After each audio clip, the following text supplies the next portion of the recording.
کیا والد محترم اپنی کسی بھی نافرمان خواہ وہ بیٹی ہے یا بیٹا ہے اس کو ناراضگیاں صرف اختلاف کی بنیاد پر عاق کر سکتا ہے؟ مجھے اس کے بارے میں رہنمائی فرمائیے گا جائیداد سے. یہ عاق کا جو معنی ہے عربی زبان کا لفظ ہے اور اس کا مطلب ہے نافرمان. اچھا. وہ شخص جو نافرمان ہوتا ہے اسے عاق کہتے ہیں. جو والدین کا نافرمان ہے، والدین کو ایذا دیتا ہے، تکلیف پہنچاتا ہے اور ان کی جو ہے نا جائز امور میں بھی اطاعت نہیں کرتا، ایسے شخص کو عاق کہتے ہیں، یعنی والدین کا نافرمان. ٹھیک ہے، اوکے. یہ اس کا تو شرعی معنی ہے، لغوی معنی ہے. ایک اور معنی جو اردو میں مستعمل ہے وہ عاق کا معنی یہ ہے کہ جائیداد سے اسے محروم کر دینا. ہاں بالکل. یعنی جو شخص ایسا ہے اور اعلان کر دیتے ہیں کہ میری اولاد میں فلاں شخص جو ہے وہ عاق ہے، میں اسے عاق کرتا ہوں، یعنی وہ میری جائیداد منقولہ غیر منقولہ تمام جائیداد سے وہ محروم ہے. کل اگر یہ شخص وفات پاتا ہے تو یہ اس کی میراث کا حصہ دار نہیں ہوگا، یہ اس کا وارث نہیں بنے گا. یہ ہے عاق کا مفہوم عام عرف میں. تو یہ جو مفہوم ہے یہ سراسر غلط ہے، یہ کسی بھی طریقے سے درست نہیں ہے. شرع کے اندر میراث سے محروم ہونے کے لیے جو چیزیں بیان کی گئی ہیں ان میں سے یہ نہیں ہے. اچھا ٹھیک ہے. اولاد نافرمان ہے، والدین کو اذیت دیتا ہے، جو بھی ہے، لیکن وہ اولاد ہے. تو جب وہ اولاد ہے اللہ سبحانہ وتعالیٰ نے فرما دیا یوصیکم اللہ فی اولادکم للذکر مثل حظ الانثیین. اللہ سبحانہ وتعالیٰ تمہیں تاکیدی حکم کرتا ہے تمہاری اولاد کے بارے میں کہ جو لڑکا ہے اس کے لیے 2 حصے، جو لڑکی ہے اس کے لیے 1 حصہ. تو اب یہاں پر یہ نہیں آیا کہ یہ لڑکا اچھا ہے برا ہے، اس کی نشست و برخاست کیسی ہے کیسے نہیں ہے، یہ نہیں آیا. جیسے ہی یہ والد مکرم وفات پا جائیں گے تو اس کے بعد اس کی یہ بیٹی جس کو اس نے عاق کر دیا ہے شرعی لحاظ سے وہ اس کی وارث بنے گی.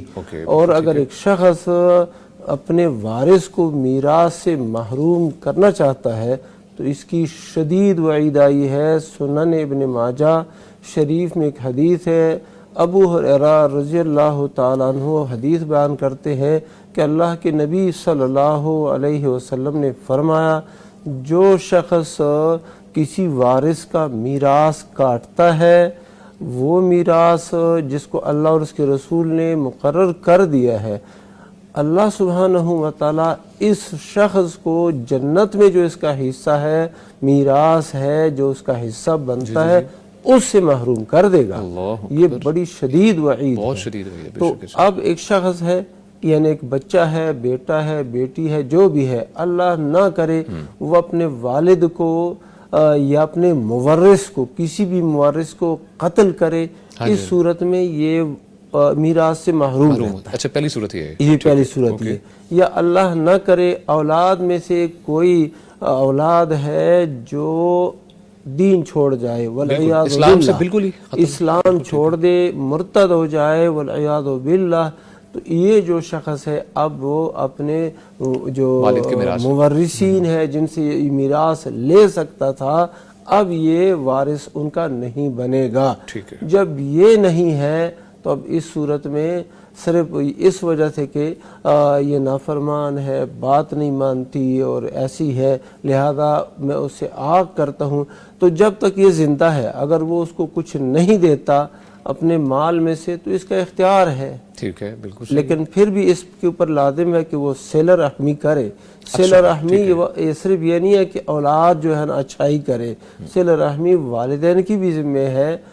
اور ایک بات میں اور عرض کر دوں کہ یہ جو ہماری اولادیں آج کل کی جو اولادیں ہیں وہ خراب کیوں ہوتی ہے؟ ان میں سے کوئی ایک بندہ جرم کر لیتا ہے، نافرمان بن جاتا ہے، اب والدین بجائے اس کے کہ ان کے لیے دعا مانگے، راتوں کو اٹھ کے ان کی ہدایت کے لیے، اصلاح کے لیے دعا مانگے، یہ کرتے کیا ہے؟